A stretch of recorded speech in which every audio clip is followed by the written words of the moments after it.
రండి, ఈ యొక్క ఉదయకాల సమయంలో ప్రభుని ఆరాధించక మునుపు, ఆరాధనలో ప్రవేశించక మునుపు ఒక మాట జ్ఞాపకం చేసుకుంటూ వద్దాం.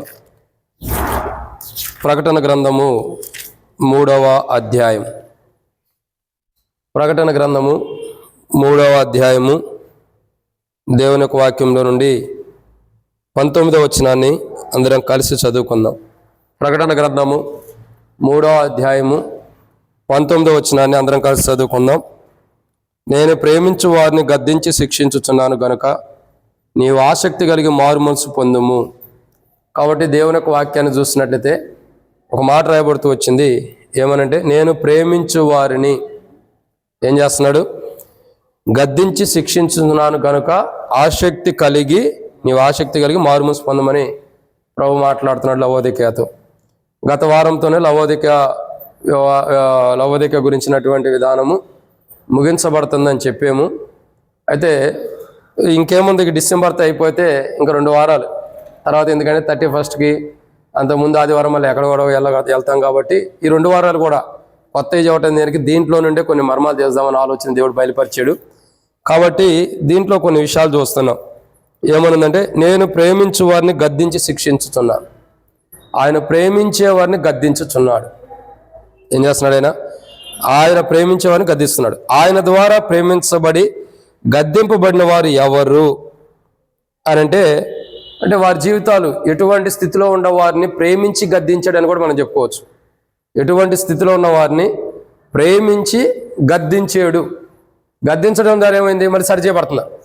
కాబట్టి ఎటువంటి స్థితిలో ఉన్న వారిని ప్రేమించి వారిని గద్దించి వారిని సరిచేసాడంటే బైబిల్లో కొన్ని విషయాలు ఉన్నాయి. ఇది ఎన్నో వర్తమానం లవోదిక గురించి 35వ వర్తమానం. కాబట్టి చూద్దాం రండి. దేవుని యొక్క వాక్యంలో కొన్ని మాటలు చూడక మునుపు ప్రభు నడిపింపు కొరకు ఇచ్చిన ప్రార్థన. మమ్మల్ని మిక్కిలికి ఎక్కువగా ప్రేమించిన ప్రియ పరలోకపు తండ్రి, పరిశుద్ధుడు అయిన దేవా, మీకు స్తోత్రములు. ఈ సమయంలో తండ్రి కూడిక ఆరంభించడానికి ఆరంభ ప్రార్థనలో పాటల్లో మీరు తోడుకుంటారు, వందనాలు. ఈ సమయంలో తండ్రి ఆరాధన చేయకు మునుపు, మేము ఆరాధించక మునుపు ఆరాధన వర్తమానంలో ప్రవేశిస్తున్న జ్ఞాపకం చేసుకోనండి. ఆరాధన వర్తమానం కొరకై నిలబడేవారు మేమైనా నిలబెట్టేది మీరు, మాట్లాడేవారు మేమైనా మాట్లాడించేది మీరు, మాల ఆత్మనప్పటికీ ఆత్మని అభిషేకించేది మీరు, ప్రజలు మీ వారు వాక్యం మీది, మేమైతే నిష్ప్రయోజకమైన వాడిని. దాసుడు యజమానుడు వైపు చూస్తున్నట్లు, దాసురాలు యజమానురాల వైపు చూస్తున్నట్లు మా కరుణ మీ వైపు వీక్షిస్తుండగా మీరే సహాయం గురించి మహిమ పొందండి. బలహీనతలుండయి, అవిధేయతలుండయి, క్షమించండి దేవా. మీ యొక్క ఆత్మ ద్వారా నడిపించి శత్రు సిగ్గు మీకు మహిమ తెచ్చుకొని మాతో మాట్లాడి మా అక్కర తెచ్చుకొని ఈరోజు పరిచర్య ద్వారా దేవా, ఈ యొక్క ఆరాధన వర్తమానం ద్వారా శత్రువు పూర్తిగా సమూల నాశనమై తండ్రి మీకు మహిమకరంగా మిమ్మల్ని ఆరాధించే వరకు సిద్ధపరిచి నాతో మీరు మాట్లాడమని దయగల మీ హస్తములకు అప్పజేతూ మరొకసారి వర్తమానం ధ్యానించడం కొరకై నేను బలహీనుడిని, నా వల్ల ఏమి జరగదని ఒప్పుకుంటున్నా, నేను నిష్ప్రయోజకమైన వాడిని ఒప్పుకుంటున్నా. కాబట్టి దాసుడు కనులు యజమానుడి వైపు చూస్తున్నట్లు, దాసురాలు కనులు యజమానురాల వైపు చూస్తున్నట్లు మా కనులు మీ వైపు వీక్షిస్తుండగా మీరే సహాయం గురించి మహిమ పొందండి. మీ ప్రజల పక్షాన మీకున్న దయ చొప్పున దయతో నన్ను జ్ఞాపకం చేసుకున్నామని, నీ ప్రజలను జ్ఞాపకం చేసుకున్నాం ప్రభా.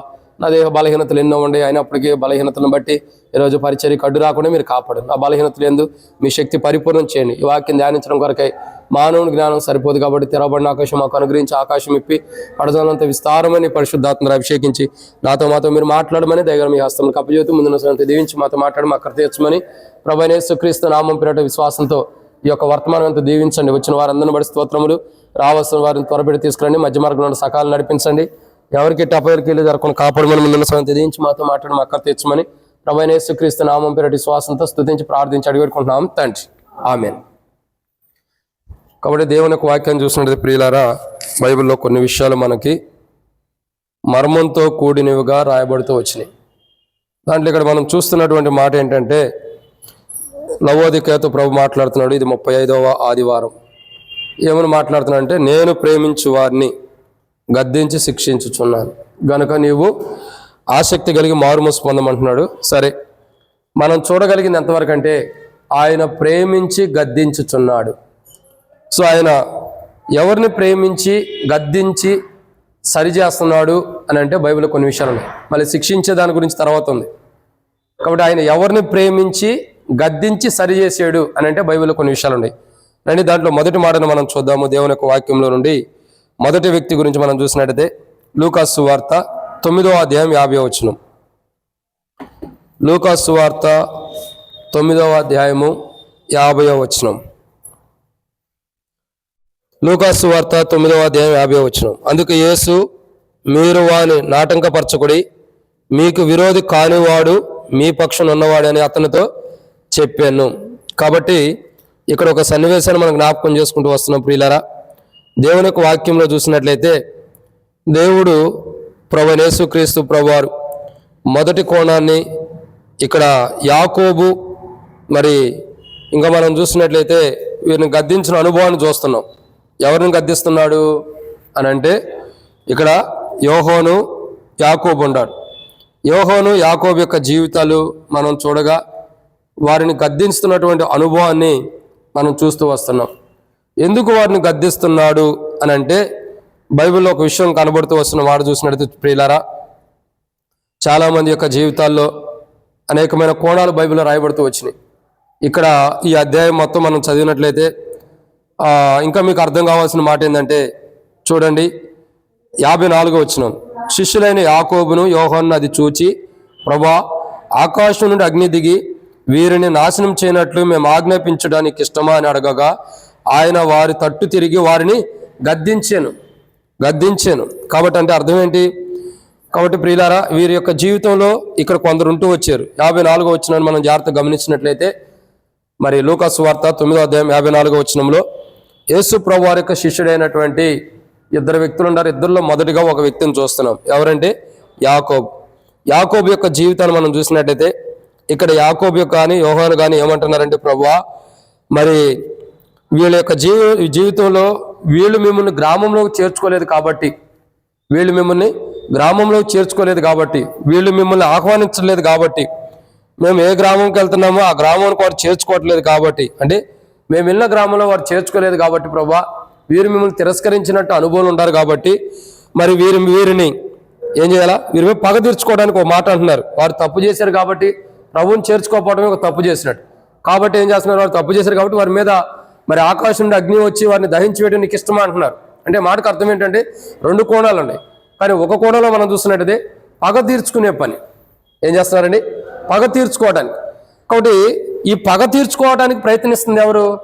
యాకోబు, యోహాను. ప్రయత్నిస్తున్న వారిని ప్రభు ఏం చేస్తూ వచ్చాడు? గద్దిస్తూ వచ్చాడు. అలా చేయడం తప్పది, అలా చేయొద్దు, మీరు అసలు ఇట్లాంటి పనులు మీరు చేయొద్దు అని చెప్పి గద్దిస్తూ వస్తున్నాడు.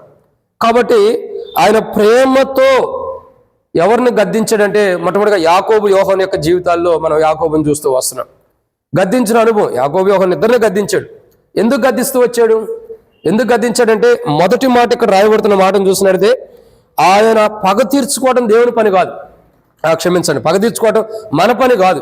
బైబిల్ ఏమైనా రాయబడుతూ వచ్చింది? పగ తీర్చుకోవట నా పని అని దేవుడు అన్నాడు. కాబట్టి వీళ్ళు ఏం చేస్తున్నారు? పగతో రగిలిపోతున్నారు. ఏమిటి పగతో ఉన్నారంటే ప్రభువుని వారి యొక్క గ్రామంలో కానీ వారి గృహాల్లో కానీ చేర్చుకోవట్లేదు, లేదా ఇంకా అనేకమైన విషయాలు ఉన్నాయి.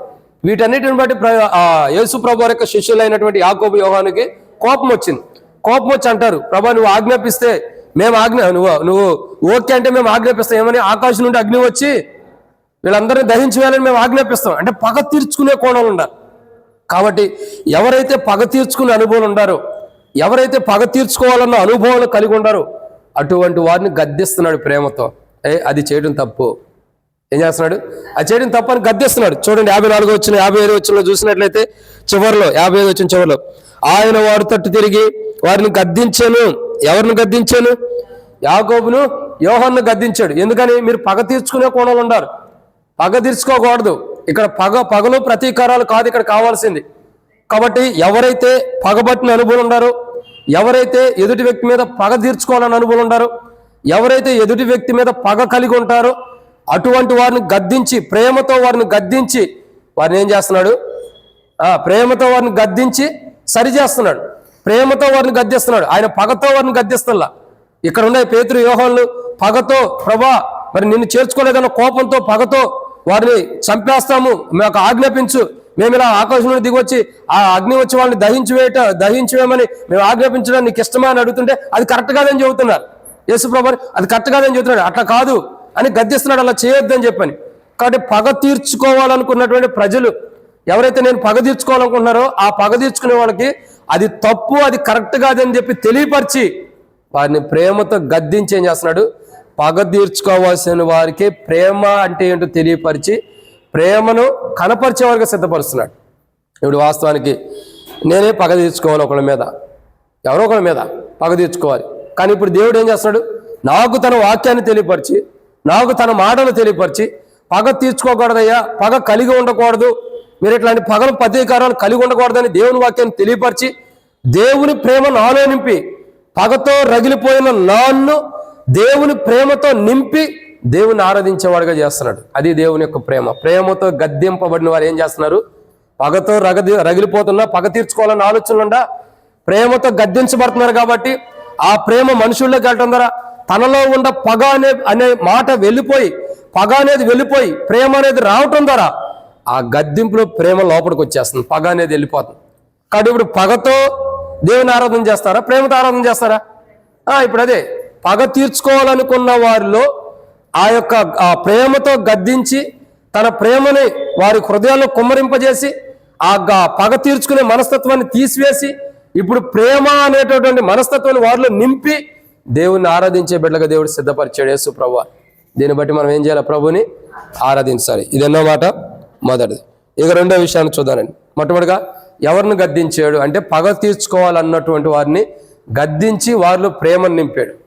అర్థమైందండి? వారిని ప్రేమించి గద్దించి వారిలో ఉన్న పగ తీర్చుకోవాలన్న మనస్తత్వం తీసేసి వారిలో ప్రేమ, ఇక సహోదరుడి ప్రేమ, సహోదరి యొక్క ప్రేమని వారిలో నింపేశాడు ప్రభు. అలాంటి ప్రేమ ఒకప్పుడు మనం కూడా పగ తీర్చుకోవాల్సిన మనలో కూడా గొప్ప ప్రేమను ప్రభు నింపినందుకు ప్రభు ఏం చేయాలి? మనం ఆరాధించాలి. ఇది మొదటి మాట. ఇక రెండో విషయాన్ని చూద్దారండి. యోహాను సువార్త 8వ అధ్యాయం 9వ వచనం. యోహాను సువార్త 8వ అధ్యాయము 9వ వచనం. యోహాను సువార్త 8వ అధ్యాయం 9వ వచనం. వారు ఆ మాట విని పెద్దవారు మొదలుకొని చిన్నవారి వరకు ఒకని వెంట ఒకడు బయటికి వెళ్ళిరి. యేసు ఒక్కడే మిగిలెను, ఆ స్త్రీ మధ్య నిలవబడి ఉండెను. కనుక మనం చూస్తున్న మరొక కోణాన్ని చూసినట్టయితే ప్రియులారా, యేసు ప్రభువారి యొక్క విధానాన్ని చూస్తున్నాం. యేసు ప్రభువారి యొక్క విధానం. ఇక్కడ ఎవరుండారంటే ఒక స్త్రీ ఉంది. ఎవరేమా? వ్యభిచారం చేత పట్టుబడినటువంటి స్త్రీ. ఎవరు? వ్యభిచారం చేత పట్టుబడినటువంటి స్త్రీ. ఈ స్త్రీ యొక్క జీవితాన్ని మనం చూడగా ఈమె పాపంతో పట్టుబడి ఉంది.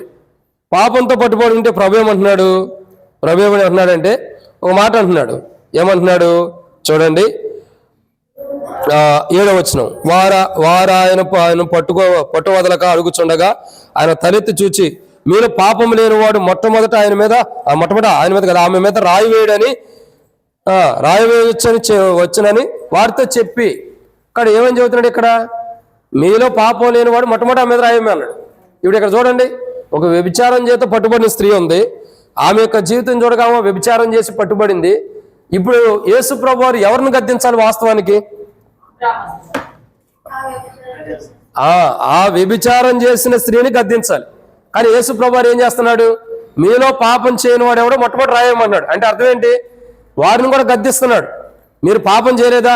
మీలో లోపం లేదా? మీలో బలహీనతలు లేవని వారిని గద్దించాడు. ప్రేమతో గద్దించాడు. ఎవరిని గద్దించాడు? ఎవరైతే రాళ్ళు తీసుకుని వ్యభిచారం చేసిన స్త్రీ మీద రాళ్ళు వేయటానికి వస్తున్నారో వాళ్ళని ప్రేమతో గద్దించాడు. వాళ్ళని ప్రేమతో గద్దించడం ద్వారా వాళ్ళు ఏమైపోయారు? అందరూ కూడా వెనక్కి వెళ్ళిపోతూ వచ్చారు. అవునా? ప్రేమతో గద్దించబడుతూ వచ్చింది. ఇక్కడ మనం చూసిన రెండో కోణం ఏంటంటే, నేరం మోపటానికి వచ్చిన వారిని ప్రేమతో గద్దించడం ద్వారా వాళ్ళు ఏం చేయబడుతున్నారు? ఆ ప్రేమను పొందుకుని ఆ నేరం మోపాలన్నటువంటి మనస్తత్వం నుండి వెనక్కి వెళ్ళిపోతున్నారు. ఒక వ్యక్తి మీద నేరం మోపాలన్న మనస్తత్వం ఉంది. ఆ నేరం మోపాలన్న మనస్తత్వం నుండి ఇప్పుడు ఏమైపోతున్నారు? వెనక్కి వెళ్ళిపోతున్నారు. ఒకప్పుడు నేరం మోపాలని ముందరకు వచ్చారు. నేరం మోపాలని ముందరకు వచ్చిన వారే రాళ్ళు తీసుకొచ్చారు. నేరం మోపి ఆ మీద రాయి వేయాలని ముందరకు వచ్చారు. ప్రభు ఏం చేశాడు? ఎవరైతే రాళ్ళు వేయడానికి వచ్చారో వాళ్ళని ప్రేమతో గద్దించాడు. ఎలా గద్దించాడండి? ప్రేమతో గద్దించాడు. ఏమని? అయ్యా, మీలో పాపం చేయని వాడు మొట్టమొదటి ఆ మీద రాయండి అన్నాడు. ఈ ప్రేమతో, ఇది గద్దింపు. ఈ మాటే ఒక గద్దింపు. ప్రేమతో యేసు ప్రభువు వారు గద్దించడం ద్వారా వ్యభిచారం చేయబడినటువంటి స్త్రీ మీద పడాల్సిన రాళ్ళన్నీ కూడా పడకోకుండా వెనక్కి వెళ్ళినాయి. ఎందుకని? వాళ్ళు వచ్చిన విధానం ఏంటనగా ఆమె మీద ఒక నేరం మోపడానికి లేదా ప్రభు మీద నేరం మోపడానికి వచ్చారు. కానీ యేసు ప్రభువు వారు ప్రేమతో గద్దించడం ద్వారా, ప్రేమతో వారి మీద గద్దింపు చూపించడం ద్వారా వాళ్ళు ఏమైపోయారు? ఇప్పుడు నేరం మోపాల్సిన వారే ఆ నేరం మోపే మనస్తత్వం నుండి విడుదల పొంది వెనక్కి వెళ్ళిపోతున్నారు దేవుని ప్రేమను పొందుకుని. ఇక మాకు నేరం మోపే మనస్తత్వం మాలో లేదు, మాకొద్దు, ఎందుకంటే ఆ నేరం మోపే జీవితం నాకు వద్దు అని చెప్పి ఒక్కొక్కరు వెనక్కేస్తున్నారు అడుగు. ఎందుకంటే దేవుని ప్రేమ నింపబడింది. చూడండి, నేరం మోపాలనుకున్న వ్యక్తుల మీద దేవుని ప్రేమ నింపబట్టడం ద్వారా వారిని ప్రేమించి గద్దించారు కాబట్టి వారు నేరం మోపడానికి వచ్చిన వారైనప్పటికీ వారిలో మారుమనసును కలుగు చేశాడు. ఏం కలుగు చేశాడండి? వారిలో మారుమనసును కలుగు చేశాడు. తద్వారా వారిలో దేవుని ప్రేమ కుమరించబడింది. ఇప్పుడు వారి జీవితాలు చూడగా వ్యభిచారం చేత పట్టుబడిన స్త్రీని శిక్షించడానికి రాళ్లతో వచ్చిన వారే ఇప్పుడు వాళ్ళ జీవితాలు ఎలా ఉన్నాయి? ప్రభు అన్నాడు, ప్రభు ప్రేమతో గద్దించాడు, మీలో పాపం చేయని వాడు మొట్టమొదటి మీద రాయండి అన్నాడు. ఆ మాట అనగానే వాళ్ళందరూ ఏం చేస్తున్నారు?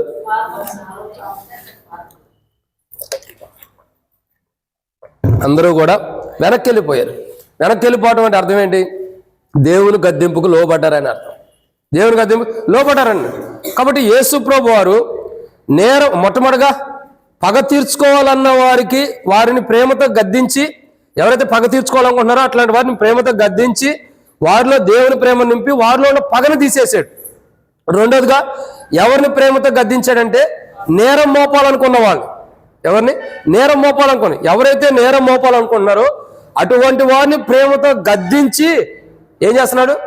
వారిని ప్రేమతో గద్దించి, మీరు నేరం మోపడం కాదయ్యా, మీరే నేరస్తులు, మీరే నేరం చేసిన వారు, మీలో ఈ నేరం ఉంది కాబట్టి ఇవన్నీ మీరు తీసేసుకుని ఒక మంచి జీవితాన్ని కలిగి ఉండనని తన ప్రేమతో యేసు ప్రభువును గద్దించడం ద్వారా నేరం మోపాలనుకున్న వారు ఏ నేరం చేశారో అది తెలుసుకున్నారు కాబట్టి వెనక్కి వెళ్ళిపోయారు. ప్రేమతో గద్దించబడ్డారు కాబట్టి కోపంతో గద్దించబడ్డారా? లేదు. ప్రేమతో గద్దించబట్టం ద్వారా వ్యభిచారం చేసిన స్త్రీని ఆమె మీద నేరం మోపాలన్నా ప్రభు మీద నేరం మోపడానికి వచ్చినప్పటికీ వారి జీవితాల్లో వారు ప్రేమతో గద్దించబట్టం ద్వారా, యేసు ప్రభువు యొక్క ప్రేమతో గద్దించబట్టం ద్వారా వారు ఏ నేరం చేశారో తెలుసుకుని వారు చేసిన నేరానికి పశ్చాత్తాపడిన అనుభవాల్లోకి దేవుడు తీసుకొచ్చి వారిని వెనక్కి పంపించాడు. అంటే అర్థం ఏంటి? ప్రేమతో గద్దించాడు. ఎవరిని గద్దించాడు? ప్రేమతో. రెండోదిగా నేరం చేసినటువంటి వారిని. అయ్యా, మీరు ఒక ఆమె నేరం చేసిందని చెబుతున్నారు, మీరే అసలు నేరస్తులు కాబట్టి మీరే అసలు నేరం చేసింది, ఇంకొకరు నేరం చేశారని చెబుతారా? కాబట్టి మీరు చేసిన నేరములేంటో సరి చేసుకోండి అని చెప్పి ప్రేమతో గద్దించాడు. గద్దించడం ద్వారా వారి జీవితాలు వెనక్కి వెళ్ళినట్టు వారి జీవితాల్లో చాలా వరకు నాకు తెలిసి అక్కడ ఉండేవాళ్ళు రాళ్ళు కింద పడేశారంటే జీవితం మార్చబడిన వారని అర్థం. ఇది రెండు. మూడోదిగా ప్రేమతో ఎవరిని గద్దించాడు రండి. మూడో మాటను చూసినట్టయితే దేవుని యొక్క వాక్యం యెషయా గ్రంథము 8వ అధ్యాయం 11వ వచనం. యెషయా గ్రంథము 8వ అధ్యాయము 11వ వచనం. యెషయా గ్రంథం 8వ అధ్యాయం 11వ వచనం. ఈ జనుల మార్గమున నడవకూడదని బహు బలముగా నాతో చెప్పి ఉన్నాడు, నన్ను గద్దించి. కాబట్టి ప్రేమతో ఎవరు గద్దించబడుతున్నారండి? ఈ మార్గంలో నడవకూడదని.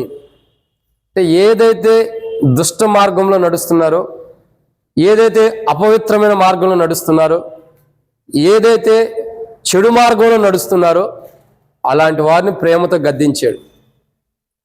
ఆ మార్గంలోకి వెళ్ళి ఇప్పుడు యెషయా గురించి లేదంటే ఇక్కడ ఉన్నటువంటి వారి గురించి ఏమని రాయబడుతూ వచ్చింది?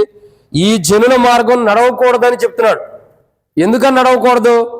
ఆ జనుల మార్గం సరైన మార్గం అయితే దేవుడే నడవమంటాడు కదా. బైబిల్ ఏముంది? ఎన్నోసార్లు ధ్యానిస్తాం, ఎన్నోసార్లు జ్ఞాపకం చేసుకుంటూ వస్తాం.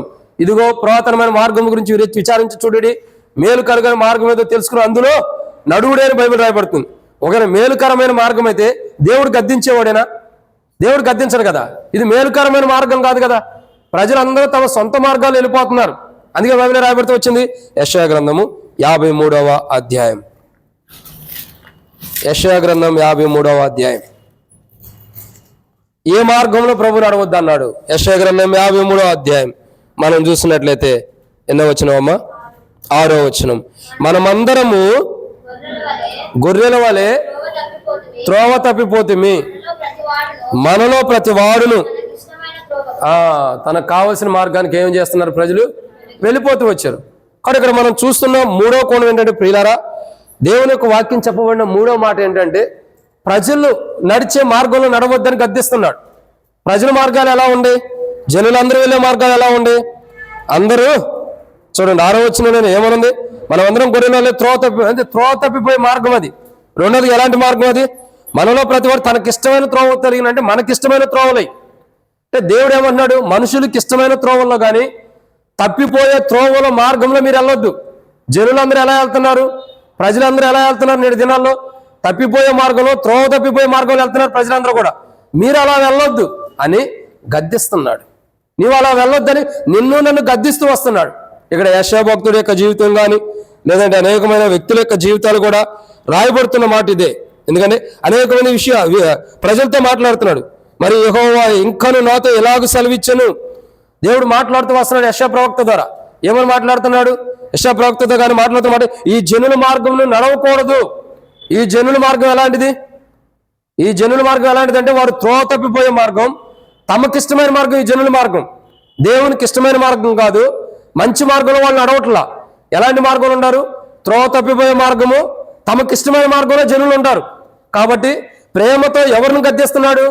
ఎవరినంటే తమకిష్టమైన మార్గంలో వెళ్ళేవారు, ఇంకా త్రోవ తప్పిపోయే మార్గంలో ఉండే వారిని ప్రేమతో గద్దిస్తున్నాడు. అయ్యా, మీరు వెళ్ళే మార్గాలు ఇవి కరెక్ట్ అని కావు. ఈ మార్గాల ద్వారా నష్టం ఉంది కానీ మేలు లేదు. మీ మార్గాలు ఎలాంటివి? త్రోవ తప్పిపోయేవి.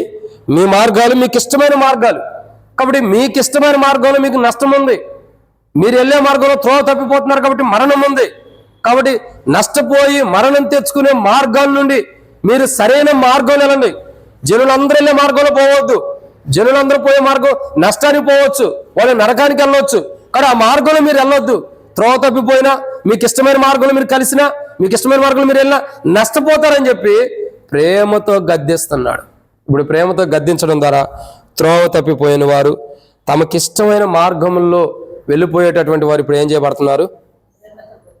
ప్రేమతో గద్దించడం ద్వారా సరిచేయబడుతున్నారు. ఇప్పుడు ఒక మంచి మార్గంలోకి వెళ్తున్నారు. కాబట్టి ప్రియరా, ప్రేమతో గద్దించడం ద్వారా ఎవరిని ప్రేమతో గద్దిస్తూ సరి చేస్తూ వచ్చాడంటే ఇక్కడ రాయబడిన మాట ఎవరిని? మొట్టమొదటిగా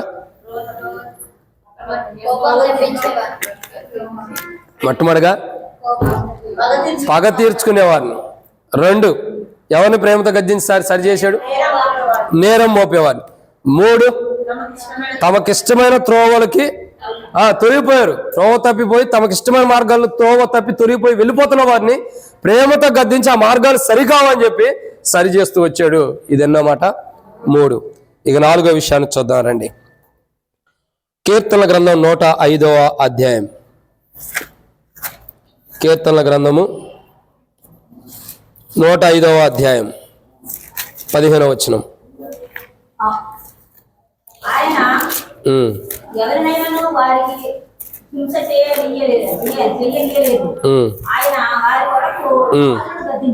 చాలా అక్క. కాబట్టి కీర్తనల గ్రంథం 105వ అధ్యాయం 15వ వచనంలో ఇక్కడ రాయబడిన మరొక మాట ఏంటంటే దేవుడు ఏం చేస్తున్నాడండి? రాజులను ఆయన ఎవరినైనా వారికి హింస చేయలేదు.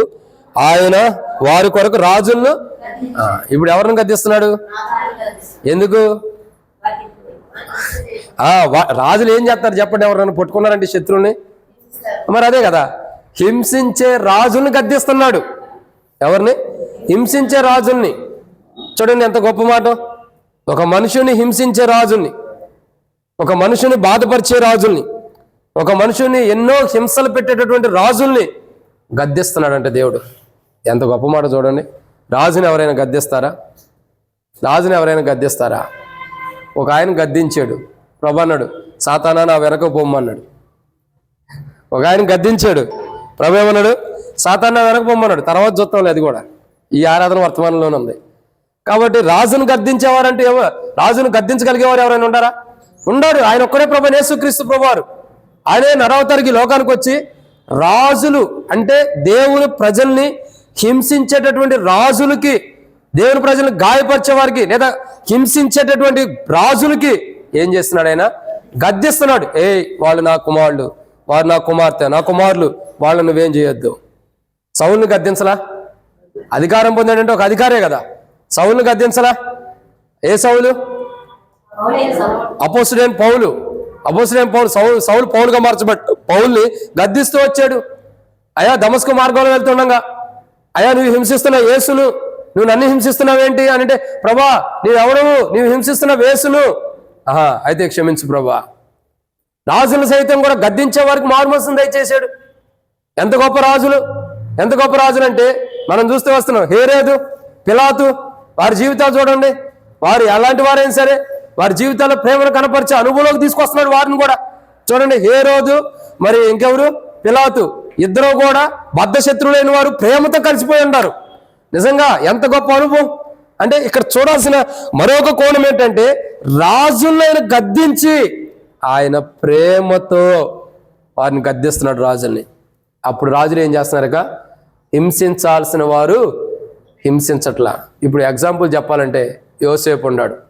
యోసేపు ఎక్కడున్నాడు చెప్పండి? తన తండ్రి ఇంటి దగ్గర నుంచి మరి అరణ్యంలోకి వెళ్ళాడు, తర్వాత గుంటలో వేయబడ్డాడు, తర్వాత ఇస్మాయిల్కి అమ్మే వేయబడ్డాడు, తర్వాత పోతీఫర్ ఇంటికి తీసుకురాబడ్డాడు, ఆ తర్వాత చెరసాల్లోకి వెళ్ళాడు. చెరసాల్లోకి వెళ్ళినటువంటి మరి ఆ యొక్క యోసేపుకి జీవితం ఎలా ఉంది అక్కడ? ఎవరైనా హాని చేయగలిగారా? రాజులను గద్దించాడు, అధికారులను గద్దిస్తున్నాడు ప్రేమతో. సో వారిని గద్దించడం ద్వారా వారి జీవితాలు ఏమవుతుంది? సరిచేయబడుతున్నాయి. వారిలో క్రీస్తు ప్రేమ రావటం ద్వారా ఇప్పుడు హింసించేటటువంటి వారు మార్పు నుండి హింసించబడటానికి ఇష్టపడుతున్నారు. ఇప్పుడు హింసించేటటువంటి వారు క్రీస్తు ప్రేమ వారిలోకి రావటం ద్వారా వాళ్ళు హింసించబడటానికి ఇష్టపడుతున్నారు. ఒకప్పుడు పౌలుగా ఉన్న సౌలు ఒకప్పుడు అందరినీ హింసించాడు. ఇప్పుడు ఏమవుతున్నాడు? అపోస్తలుల గారి 9వ అధ్యాయం మనం చూసినట్టయితే, అతడు నా నామ నిమిత్తం అనేకులు ఎదుట, రాజుల ఎదుట, అధికారులు ఎదుట, ప్రధానులు ఎదుట నా నిమిత్తమై అతడు నిలబడబోతున్నాడు. అతడు ఎన్నో శ్రమలు, నిందలు, అవమానాలు, హింసించబడి, బాధించబడి నా నిమిత్తమై నిలబడబోతున్నాడు అని చెప్పి అపోస్తలుడైన పౌలు గురించి ప్రభు మాట్లాడుతూ వస్తాడు. అననీయ ప్రవక్తతో మాట్లాడుతూ వస్తాడు. ఇతడు నేను ఏర్పరచుకున్న సాధనము, ఇతడు నేను ఏర్పరచుకున్నాను కాబట్టి ఇతడు ఎన్నో శ్రమలు, ఎన్నో ఇబ్బందులు, ఎన్నో హింసలు ఇతడు పడాలి నా కొరకు. ఒకప్పుడు దేవుని ప్రజలు హింసించిన వాడే ఇప్పుడు హింసించబడటానికి సిద్ధపడుతున్నాడు. అదే క్రీస్తు ప్రేమ లోపలికి వచ్చిన వాడు. ప్రభు ద్వారా ఎవరైతే గద్దించబడతారో, అటువంటి రాజులైనా అధికారులైనా ప్రభు ద్వారా గద్దించబడిన అటువంటి, అంటే ఎలా గద్దిస్తున్నాడు ప్రభు? ప్రేమతో ఎవరినైతే గద్దించాడో వారు ఏం చేయబడుతున్నారు ఇప్పుడు? ఒకప్పుడు హింసించే వారిని ప్రేమతో గద్దించాడు, ఇప్పుడు వాళ్ళు ఏం చేయబడుతున్నారు? ఇప్పుడు వాళ్ళు హింసించబడటానికి ఇష్టపడుతున్నారు. అదే క్రీస్తు ప్రేమ. నిజంగా మనం కూడా ఒకప్పుడు హింసించిన వారం అయి ఉండొచ్చు, కానీ ఇప్పుడు ఒకప్పుడు హింసించే వారం అయినప్పటికీ ఇప్పుడు మనం హింసించబడటానికి ఇష్టపడుతున్నామంటే ప్రభు ప్రేమతో మనం హింసించేటటువంటి మనస్తత్వాన్ని గద్దించి తన ప్రేమను మనలో నింపినాడు. కాబట్టి దాన్ని బట్టి మనం ఏం చేయాలి? ప్రభుని ఆరాధించాలి. ఇదన్నమాట 4. చూసారా, త్వరగా ఆరంభిస్తే ఎంత తొందరగా అయిపోతుంది ఆరాధన వర్తమానం. కాబట్టి 4వ మాట ఇది. ఇక 5వ విషయం, 4 మాటలు చెప్పి ఏమైనా గుర్తుంటే చెప్పండి అక్క అన్న. మొట్టమొదటిగా ఆయన ప్రేమతో ఎవరిని గద్దించాడు? పగ తీర్చుకునేవాళ్ళు. 2, నేరం మోపాలనుకునేవాళ్ళు. 3, తమకిష్టమైన త్రోవలు తొలగిపోయిన వారిని, జనుల మార్గాలు వెళ్ళేవారిని. 4, హింసించేటటువంటి వారిని ప్రేమతో గద్దించి సరిచేసాడు. వీళ్ళందరూ కూడా ఇప్పుడు ఏం చేయాలా? దేవుణ్ణి ఆరాధించాలి. పగ తీర్చుకునేవాడు పగబోయి క్రీస్తు ప్రేమ రావడం ద్వారా దేవుణ్ణి ఆరాధించాల్సిందే. ఇక ఎంతమంది మీద పగుండా? ఎంతమంది మీద పగుండా? ఇప్పుడు ఏం చేయాలి? పగ తీర్చుకుని తీసేసుకుని ప్రేమతో ఆరాధించాలి. ఇప్పుడు జ్యోతక్క మీద మనకు చాలా మంది పగుండొచ్చు. ఎందుకు? సేవకుడు ఏది అడిగినా ఏదో ఒక మాట చెప్పేసిద్ది అని చెప్పి అందరూ పగుండొచ్చు సపోజ్, అవునా కదా? ఇప్పుడు ఏం చేయాలి? మనం ఆ పగన్న తీసేసుకోవాలి. ఇక క్రీస్తు ప్రేమ నింపబడింది కాబట్టి ఇక జ్యోతక్క అనే కాదు, నేననే కాదు, లేదా ఎలీషానే కాదు, ఇంకోళ్ళనే కాదు, మన మీద ఉన్న కోపం ఏం చేయాలి? పగని తీసివేసుకుని ఇక క్రీస్తు ప్రేమతో మనం ప్రభుని ఆరాధించాలి. అలా గద్దించాడు. పగ పోయే అంత గద్దించాడంటే ఎంత గొప్ప ప్రేమ, అది అర్థం చేసుకోండి. మనిషిలో ఉన్న పగ పూర్తిగా పోయేంత ప్రేమతో గద్దించాడు. ఇంకా ఒక వ్యక్తిపై నేరం మోపాలని రాళ్ళు తీసుకుని వచ్చారు. అంత గొప్ప నేరం మోపాలనుకున్న వారిలోనే మీరే నేరం చేశారని తెలియపరిచి వారిని గద్దించి వారిలో ఉన్న నేరాన్ని వారికి తెలియపరిచి వారిని సరి చేస్తూ వచ్చాడు. తర్వాత తమకిష్టమైన తొలిపోయే వారిని ప్రేమతో గద్దించి సరైన మార్గంలో నడిపిస్తున్నారు. ఇదే మంచి మార్గం, దీనిలో నడువుడి. యేసు ప్రభువు నేనే మార్గం, సత్యం, జీవనం అన్నాడు, మార్గంలో నడిపిస్తున్నాడు. 4వదిగా హింసించేటటువంటి వారిని, రాజులు సైతమైన ఎవరైనా సరే హింసించేటటువంటి వారు ఎవరైతే ఉన్నారో అటువంటి వారిని ప్రేమతో గద్దించి ఏం చేస్తున్నాడు? వారిని సరిచేసాడు. ఇప్పుడు హింసించేవారు ఏం చేయబడుతున్నారు? ప్రభు కొరకు హింసించబడటానికి ఇష్టపడుతున్నారు. అట్టి అనుభవం ప్రభు మనం తీసుకొచ్చాడు. వీటన్నిటికి కారణం ఏంటంటే ప్రేమతో గద్దింపు. ఆయన ప్రేమతో గద్దించడం ద్వారా కోపంతో గద్దించాడా? సౌలా, నువ్వు ఎంతమంది నా బిడ్డలను చంపుతావు, నువ్వు దుర్మార్గుడు, దుష్టుడు అని చెప్పి దేవుడు హింసించాడా? దేవుడు తిట్టాడా? ప్రభు తిట్టాడా? నువ్వు అట్టంటోడు ఇట్టంటోడు అని తిట్టాడా? నీ బలహీనత ఎట్టుండి అని తిట్టాడా? లేదు, ప్రేమతో, నాయన సౌలా నువ్వు నన్ను ఎందుకు హింసిస్తున్నావు? ప్రేమతో గద్దించాడు. నువ్వెవరో ప్రభువా? నువ్వు హింసిస్తున్నా యేసును. ఓకే, అయితే నీవు హింసిస్తున్నా యేసును అంటున్నావు కాబట్టి నేనేం చేయాలా? కాబట్టి ప్రేమతో ఆయన ఎవరిని గద్దించాడు? లవోదికను కూడా ప్రేమతో గద్దిస్తున్నాడు. మనల్ని కూడా ప్రేమతో గద్దిస్తున్నాడు. ఆయన ప్రేమతో ఎవరిని గద్దిస్తున్నాడు అని అంటే ఇక 4వ విషయం ఏంటిది? అది హింసించే రాజులను గద్దించాడు. హింసించే రాజులను గద్దించి హింసించేటటువంటి వారిని ప్రేమతో గద్దించడం ద్వారా వారు ఇప్పుడు దేవుని కొరకు హింసించబడే పాత్రలుగా చేయబడుతూ వచ్చారు. ఇది 4. ఇక 5వ విషయాన్ని చూద్దామండి. 5వ మాటను చూసినట్టయితే 2వ సమూయేలు గ్రంథము 12వ అధ్యాయం.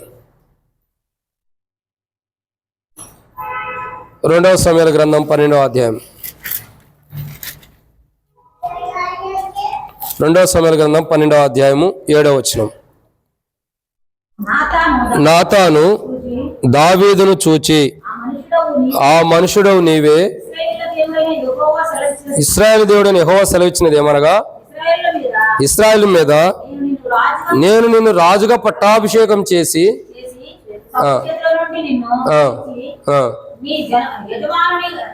నగరిని నీకు అనుగ్రహించి. 13వ వచనం కూడా చదవండి అక్క. 13వ వచనం.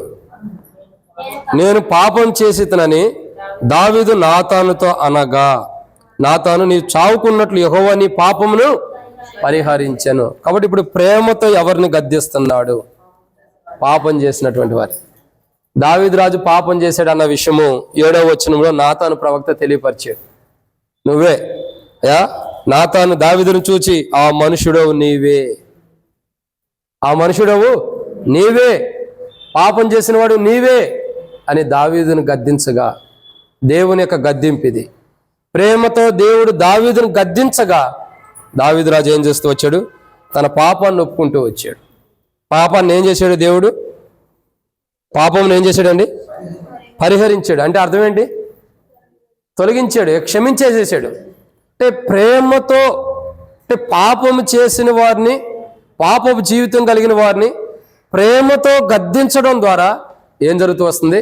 వారి పాపాలు పరిహారం చేయబడతాయి. ప్రేమతోనే గద్దింపు, కోపంతో కాదండి. ఇప్పుడు చూడండి, దావీదు రాజు పాపం చేశాడు. దావీదు రాజు పాపం చేసినప్పుడు, ఓ దావీదు రాజు నువ్వు ఎట్లాంటి పాపం ఎందుకు చేసావు, నువ్వు అట్లాంటి ఇట్లాంటి అని చెప్పి తిట్టాడు అనుకో. ఒకవేళ దేవుడు ఏదన్నా చెప్పించి నాతాను ప్రవక్త ద్వారా పలికించాడు అనుకో, దావీదుకి ఏమనిపించింది? నేను రాజు అయినప్పుడు కూడా నేను ఇట్లా తిట్లు తినాలనిపించింది. అనిపించదా? అనిపించింది. కానీ ఇక్కడ చూసినట్లయితే దేవుడు ఏమంటున్నాడు? స్మూత్గా చక్కగా చెబుతున్నాడు. అంటే మన భాష చెప్పాలంటే కత్తి మీద సాన పెట్టినట్టుగా చక్కగా చెబుతున్నాడు. అయ్యా ఇదిగో ఆ పాపం చేసిన వాడు నువ్వే, నాతాను దావీదును చూసి ఆ మనుషుడు నువ్వే చక్కగా చెబుతున్నాడు. చెప్పటం ద్వారా ఏమవుతుంది? ప్రేమతో గద్దింపది. ఆ పాపం చేసిన వాడు నువ్వే. బెత్షెబాతో నువ్వు చేసిన పాపం దేవుడు చూశాడు. ఒక నీతిమంతుడైనటువంటి ఉరియాను చంపించడం దేవుడు చూశాడు. ఇదంతా నువ్వు చేసిన పాపమే. ఈ పాపమే దేవుడు చూశాడు కాబట్టి నిన్ను హెచ్చరిస్తున్నాడు, అంటే గద్దిస్తున్నాడు. ఎప్పుడైతే నాతాను వచ్చి దావీదు చేసిన పాపం విషయమై దావీదును గద్దించాడు, ఆ మనుషుడు నువ్వేనని, ఆ మనుషుడు నువ్వేనని ఎప్పుడైతే గద్దించాడో ఆ గద్దింపుకి నాతాను దావీదు ఏం చేస్తున్నాడు? 13వ వచనానికి వచ్చేదానికి 7వ వచనంలో గద్దించాడు. 13వ వచనంలో దావీదు ఏమంటున్నాడు? నేను పాపం చేసినని దావీదు నాతానుతో అనగా, నాతాను నీ చావుకున్నట్లు యెహోవా నీ పాపమును. ప్రభు ప్రేమతో ఎందుకు గద్దిస్తున్నాడు తెలుసా? పాపం చేసిన వారిని వాళ్ళు చావుకోకుండా ఉండటం కొరకు. ఎందుకు గద్దిస్తున్నాడండి? వాడు చావుకోకుండా ఉండటం కొరకు. పాపం వల్ల వచ్చే జీతం ఏంటి? మరణం. ఇప్పుడు దావీదు పాపం చేసిన దేవుడు ప్రేమతో గద్దించాడు. ఎందుకు? ఆ పాపం వల్ల వచ్చే జీతం మరణం రాకూడదని ప్రేమతో గద్దించాడు. గద్దించడం ద్వారా ఇప్పుడు దావీదు రాజు యొక్క జీవితం ఏమైంది? తాను చేసిన పాపము పరిహరించబడింది. అంటే తాను చేసిన పాపానికి ఏమైంది? క్షమాపణ పొందిన వాడుకుంటాడు, క్షమించబడిన వాడుకుంటాడు, విడుదల పొందిన వాడుకుంటాడు పాపం నుండి. కాబట్టి ప్రియులారా, మనం చూస్తున్న ఎన్నో మాట ఇది 5వదిగా దేవుని యొక్క వాక్యం చూస్తున్నట్టు ఆయన ప్రేమతో ఎవరిని గద్దించాడు అని అంటే, ఎవరిని గద్దించి సరి చేశాడంటే పాపం చేసినవారు. మొట్టమొదటిగా ఆయన ప్రేమతో ఎవరిని గద్దించి సరి చేశాడు? పగ తీర్చుకోవాలనే మనస్తత్వం కలిగిన వారిని ప్రేమతో గద్దించి వారిని సరిచేసి పగ తీర్చుకోవాలన్న మనసు తీసివేసి వారిలో ప్రేమను నింపాడు. 2, నేరం మోపాలనుకున్న వారిని ప్రేమతో గద్దించి వారు ఏదైతే నేరం మోపాలనుకున్నారో వారే నేరం చేశారని తెలియపరిచి వారిలో ఉన్న నేరాలు తీసేయడానికి ప్రేమతో గద్దించాడు. 3, తమకిష్టమైన త్రోవను తొలగిపోయేవారిని, జనుల మార్గం అంటే తమకిష్టమైన త్రోవను తొలగిపోయే వారిని ప్రేమతో గద్దించి వారిని సరిచేసి మంచి మార్గంలో పెడుతూ వచ్చాడు. 4, హింసించేటటువంటి రాజుల్ని ఏం చేశాడు? ప్రేమతో గద్దించి వాళ్ళు దేవుని కొరకు హింసించబడే అనుభవంలోకి ఆ ప్రేమను కుమ్మరించుతూ వచ్చాడు వారిలో. ఇక 5వదిగా పాపం చేసిన వారిని ప్రేమతో గద్దించి వారు చావుకోకుండా వారి పాపాన్ని ఏం చేస్తున్నాడు? పరిహారిస్తున్నాడు. అంటే క్షమించేస్తున్నాడు. అయ్యా, నువ్వు పాపం చేసావు దావీదు రాజు, నువ్వే ఇంత దుర్మార్గమైన పాపం చేసిన వాడు అని దేవుడు హెచ్చరించినప్పుడు నాతాను ప్రవక్త ద్వారా ఆ తప్పు చేసిన వాడిని నేను పాపం చేసి తిని అని ఒప్పుకున్నప్పుడు దేవుడు నువ్వు చావుకున్నట్లు నీ పాపాన్ని పరిహరించెను. ప్రేమతో పాపం చేసిన వారిని గద్దించి తన ప్రేమ ద్వారా ఆ పాపం ఎవరైతే చేశారో వారిలో ఉన్న పాపాన్ని పరిహారిస్తున్నాడు ప్రభు. పరిహారం చేస్తున్నాడు అంటే అర్థం ఏంటి? దాన్ని క్షమించి వేస్తున్నాడు. ఇదెన్నో మాట 5వదిగా మనం దేవుని యొక్క వాక్యాన్ని చూసినట్లయితే ప్రేమతో ఎవరిని గద్దిస్తున్నాడు అని అంటే పాపం చేసిన వారిని ప్రేమతో గద్దించి వారిలో ఉన్న పాపాన్ని తీసివేసి ఆ పాపాన్ని క్షమించి వేసి పాపం లేని వారిగా పరిశుద్ధులుగా ఆయన ప్రేమతో గద్దించి వారిని పరిశుద్ధులుగా, పాపంలో ఉన్న వారిని పరిశుద్ధులుగా చేస్తూ వస్తున్నాడు. ఇది 5వ మాట. ఇక 6వ విషయాన్ని చూద్దానని. ఇటు అనుభవం లవోదిక కూడా ఉంది, మనల్ని కూడా ఇటు అనుభవం ప్రభు తీసుకొచ్చాడు. ఇది 5వ మాట. 6వ విషయాన్ని చూద్దానని దేవుని యొక్క వాక్యం చూసినట్లయితే మత్తయి సువార్త 8వ అధ్యాయము 33వ వచనం. క్షమించండి, మార్కు సువార్త 8వ అధ్యాయం 33వ వచనం.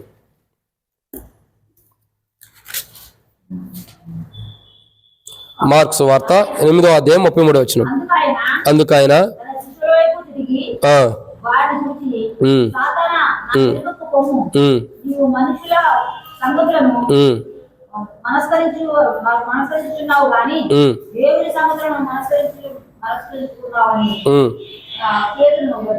తర్వాత మత్తయి సువార్త 16వ అధ్యాయం 23వ వచనం కూడా చదవండి.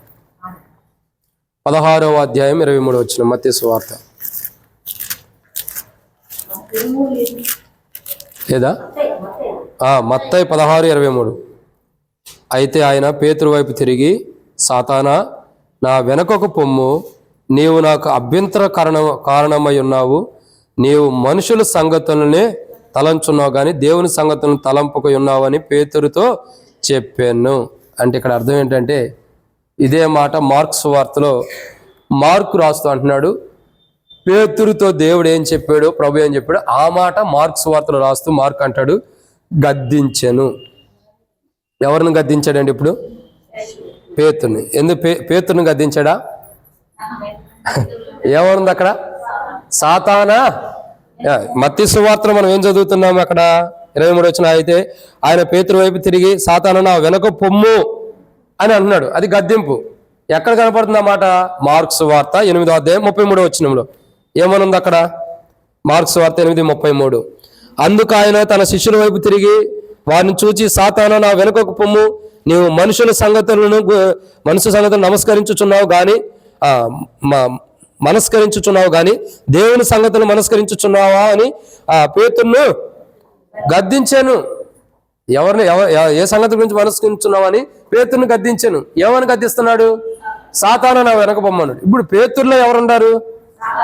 ఇప్పుడు ప్రభు గద్దించింది ఎవరిని?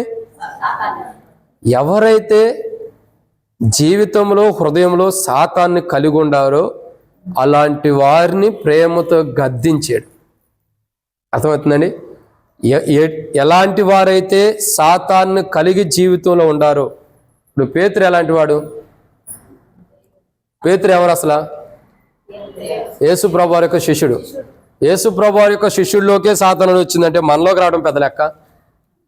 మనం చెప్పండి, యేసు ప్రభువారితో ఉండారు.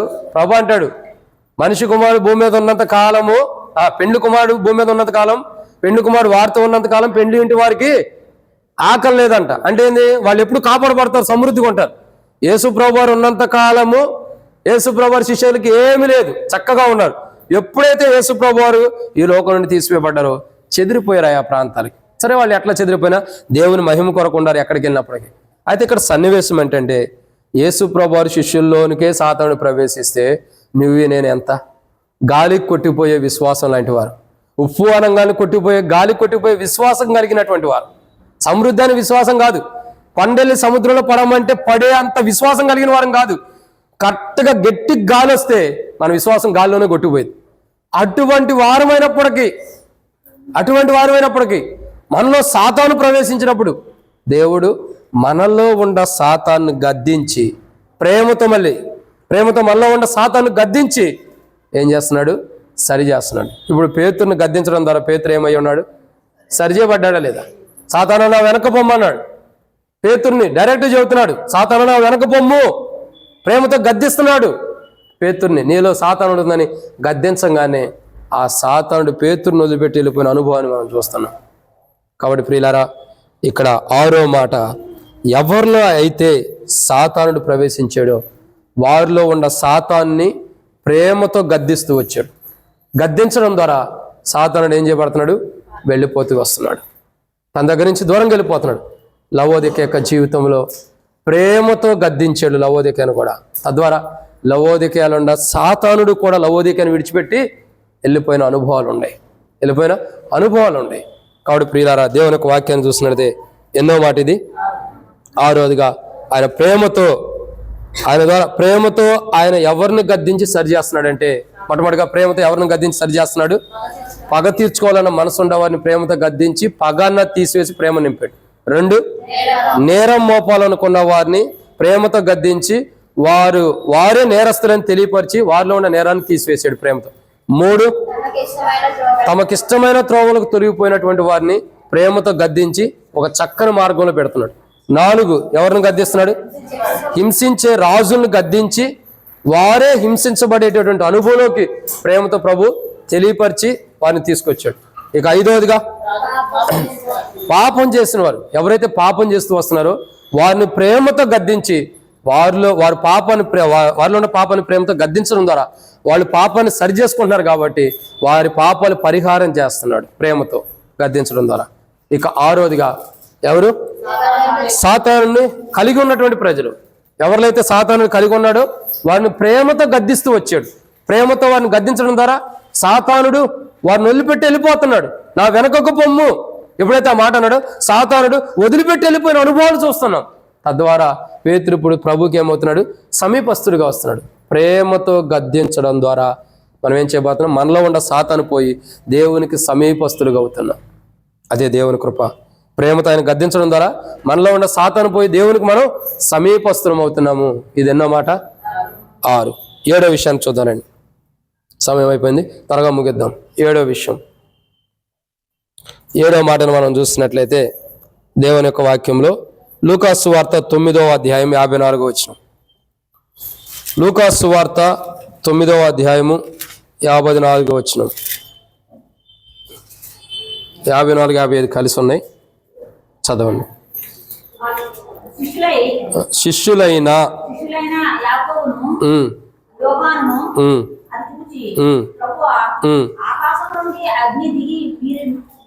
నాశనం చేయనట్లు మేము ఆజ్ఞాపించడం నీకు ఇష్టమా అని అడగగా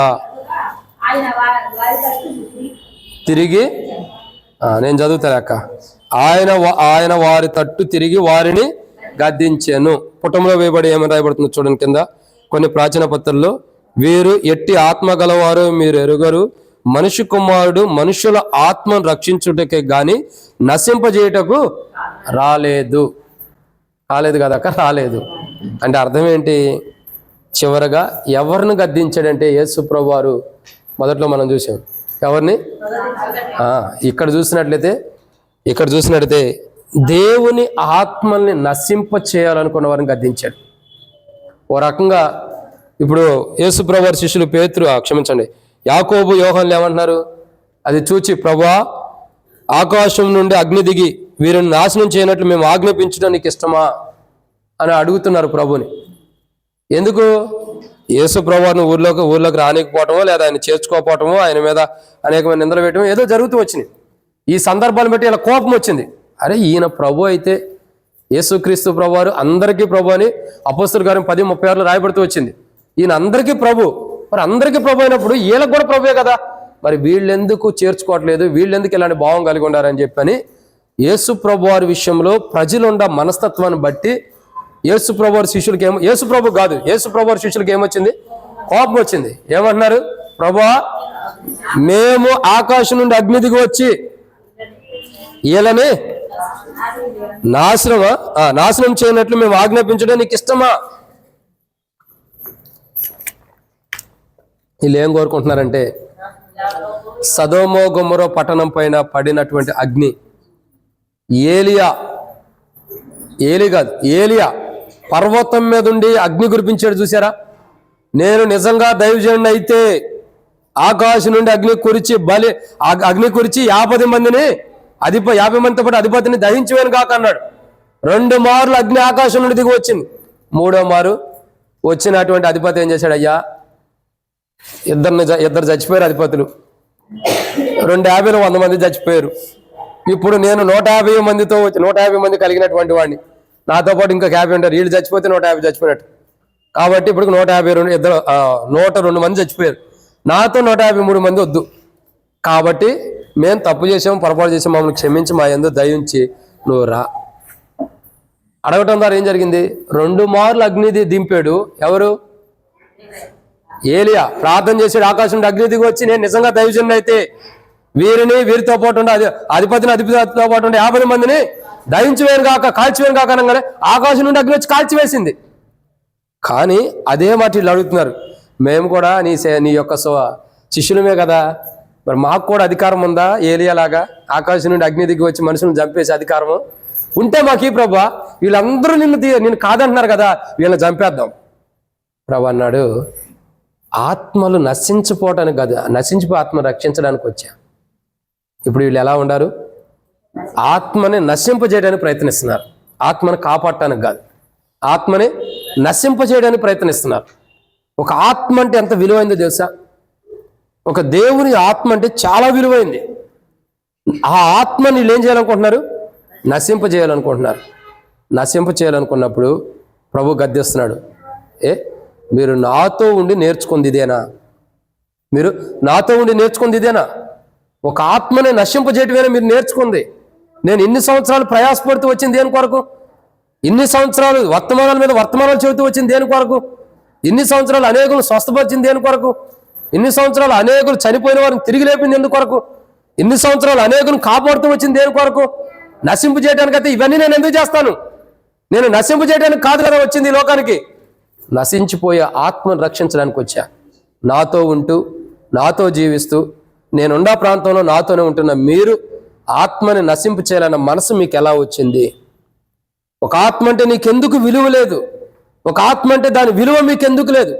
ఆత్మ యొక్క విలువ లేని వారికి ఎందుకు జీవిస్తున్నారు? ఆత్మ అంటే ఎంత విలువైందో తెలుసా? ఒక ఆత్మ రక్షించబడితే పరలోకంలో సంతోషం ఉంటుంది. అంత గొప్ప సంతోషాన్ని ఇచ్చే ఆత్మని మీరు ఎలా నశింపు చేస్తారని చెప్పి ప్రేమతో వారిని గద్దెంపజేసి ఏం చేస్తున్నాడు? ఇప్పుడు ఆత్మల రక్షించే వారిగా వారిని సిద్ధపరిచాడు దేవుడు. ఆత్మల్ని నశింపజేయాలనుకున్న వాళ్ళని ఇప్పుడు ఏం చేశాడు? రక్షించి వారిని ప్రేమతో గద్దించి వారిలో క్రీస్తు ప్రేమను నింపి క్రీస్తు ప్రేమతో వారిని గద్దించి ఆత్మలకి నష్టం చేయాలనుకు ఆత్మని నశింపజేయాలనుకున్న వారిని ప్రేమతో గద్దించి ఇప్పుడు ఏం చేస్తున్నాడు ఆయన? వారే ఆత్మలను నశింపజేయాలనుకున్నవారు, ఆ నశింపజేయాలనుకున్న వారిని ప్రేమతో గద్దించి ఇప్పుడు ఏం చేస్తున్నాడు? వారే నశించిపోయే ఆత్మల కొరకు ప్రయాసపడేవారుగా దేవుడు సిద్ధపరిచాడు. ఈ యాకోబు రంపాలతో కోయబడ్డాడు, ఈ యోహానులే దేవుని కొరకు అన్ని శిక్షలు భరిస్తూ వస్తున్నారు. కారణం ఏంటి? గద్దింపు. కారణం ఏంటి? గద్దింపు. ప్రియుడా, దేవుని యొక్క వాక్యం మనకు చెప్పబడే 7వ మాట ఏంటంటే ప్రేమతో గద్దింపు. లవోదికత మాట్లాడుతున్నాడు, నేను ప్రేమతో గద్దించు వారిని శిక్షించుచున్నాను. శిక్షించే విధానం తర్వాత. ఇప్పుడు ఏమంటున్నాడు? ప్రేమతో గద్దించుచున్నాను. నేను ఎవరినైతే ప్రేమతో గద్దించుచున్నానో వారిని సరిచేస్తున్నాడు. ఎవరిని ప్రేమతో గద్దిస్తున్నాడు? ఎవరిని ప్రేమతో గద్దించాడు? తద్వారా వారు మారుమనసు పొందారు. ఎవరిని ప్రేమతో గద్దించాడు? పగ తీర్చుకోవాలనుకున్న వారిని ప్రేమతో గద్దించాడు. ఇప్పుడు వాళ్ళు పగ తీర్చుకోవాలనుకున్న మనసు పోయి ప్రేమ కలిగి, పగ కలిగిన వారు ప్రేమ కలిగి ఇప్పుడు జీవిస్తున్నారు. 2, ఎవరిని ప్రేమతో గద్దించాడు? నేరారోపణ చేసేవారిని ప్రేమతో, నేరం మోపేవారిని ప్రేమతో గద్దించడం ద్వారా వాళ్ళలో ఉన్న నేరం ఒప్పుకోవడం ద్వారా వాళ్ళ జీవితాలు క్షమించబడినాయి. ఇప్పుడు వాళ్ళ జీవితాలు ఎలా ఉండే? మేలుకరంగా ఉండే. 3, తమకిష్టమైన త్రోవకు తొలగినటువంటి వారిని ప్రేమతో గద్దించాడు. తద్వారా మారుమనసు పొంది మంచి మార్గంలో వెళ్తున్నాడు. పగ తీర్చుకునేవాడు మారుమనసు పొందుతున్నాడు, నేరారోపణ చేసేవాడు మారుమనసు పొందుతున్నాడు, ఇంకా సొంత మార్గంలో తప్పు మార్గంలో నడిచేవారు మారుమనసు పొందుతున్నారు ప్రేమతో గద్దించడం ద్వారా. తర్వాత పాపం చేసినటువంటి వారు, ఎవరైతే పాపం చేశారో వారిని ప్రేమతో గద్దించడం ద్వారా ఏం చేయబడుతున్నారు వాళ్ళు? 4వ మాట ఏంటి? హింసించిన వారు ఏం చేయబడుతున్నారు? ఇప్పుడు ప్రేమతో గద్దించబట్టడం ద్వారా మారుమనసు పొందుతున్నారు సరైన మార్గంలో. ఇప్పుడు వాళ్ళు హింసించబట్టడానికి ఇష్టపడుతున్నారు. 5, పాపం చేసినటువంటి వారు, వాళ్ళలో ఉన్న పాపమును ప్రభు ప్రేమతో గద్దించడం ద్వారా వారిలో ఉన్న పాపాన్ని వాడి విడిచిపెట్టి ఇప్పుడు ఒక పరిశుద్ధమైన మార్గంలో జీవిస్తున్నారు. ఇక 6వదిగా సాతాను చేతిలో చిక్కబడినటువంటి వారిని ప్రేమతో గద్దించడం ద్వారా, సాతాను ఎవరిలో ఉందో వారిలో ఉన్న సాతాను ప్రేమతో గద్దించడం ద్వారా వారిలో ఉన్న సాతాను విడిచిపెట్టి వెళ్ళిపోవడం ద్వారా దేవుని బిడ్డలై దేవుని ఆరాధిస్తున్నారు. ఇక 7వదిగా ఎవరిని ప్రేమతో గద్దించాడు? ఆత్మ నశింపజేసేటటువంటి వారిని ప్రేమతో గద్దించడం ద్వారా వాళ్ళ ఆత్మ నశింపచేసేటటువంటి అనుభవం కలిగిన వారు మారు మనసు పొంది ఇప్పుడు ఏం చేస్తున్నారు? ఆత్మల కొరకై ప్రయాసపడుతున్నారు. ఇట్టి అనుభవంలో లవోదికయాన్ని తీసుకొచ్చాడు. ప్రేమతో లవోదికయాన్ని గద్దించాడు. ఈరోజు మనల్ని కూడా ప్రేమతో ఆయన గద్దించాడు. ఒకప్పుడు మనం పగ కలిగిన వారిమే, ఒకప్పుడు నేరారోపణ చేసేవారిమే, ఒకప్పుడు ఇష్టమైన త్రోవలు తొలగిన వారిమే, ఒకప్పుడు హింసించేటటువంటి వారిమే, ఒకప్పుడు పాపం చేసిన వారిమే, ఒకప్పుడు సాతాను చేతులు ఉన్న వారిమే, ఒకప్పుడు ఆత్మల భారం లేనటువంటి వారిమే. ఆయన మనల్ని కూడా ప్రేమతో తన వాక్యం ద్వారా గద్దించి మనల్ని సరిచేసి ఇప్పుడు పగన్నది లేదు, ఇంకా నేరం మోపే అనుభవం లేదు, నేరారోపణ చేసే అనుభవం లేదు, ఇంకా ఇష్టమైన త్రోవలు తొలగిన అనుభవం లేదు, ఇంకా హింసించే అనుభవం లేదు, పాపం చేసిన అనుభవం లేదు, ఇంకా సాతాను చేతిలో లేం, ఇంకా ఆత్మ నశింప చేసిన అనుభవం లేదు. మార్చబడ్డాం, ఇప్పుడు రూపాంతరంలోకి వచ్చాము. ఈ 7 అంతల అనుభవం కలిగిన లవోదికయానే కాదు, మనల్ని కూడా ప్రభు ప్రేమతో గద్దించి ఏం చేశాడు? సరి చేశాడు. మనం సరి చేయడం ద్వారా మనం మారుమనసు పొంది సరైన మార్గంలో మనం వెళ్తున్నాం. ఈ 7 అంతల అనుభవం కలిగిన మనల్ని ప్రేమతో ఆయన గద్దించడం ద్వారా మనలో వచ్చిన మార్పును బట్టి మనం ఏం చేయాలి? ప్రభుని ఆరాధించాలి. అటు ఆరాధన మనం చేయనట్టు ప్రభు మనకి సహాయం చేయను గాక. ఆమేన్. ఆరాధనలో ప్రవేశిద్దాం. మనం నిలవబడి ఒక పాట పాడుకుందాం, అటు తర్వాత ఆరాధనలోకి ప్రవేశిద్దాం.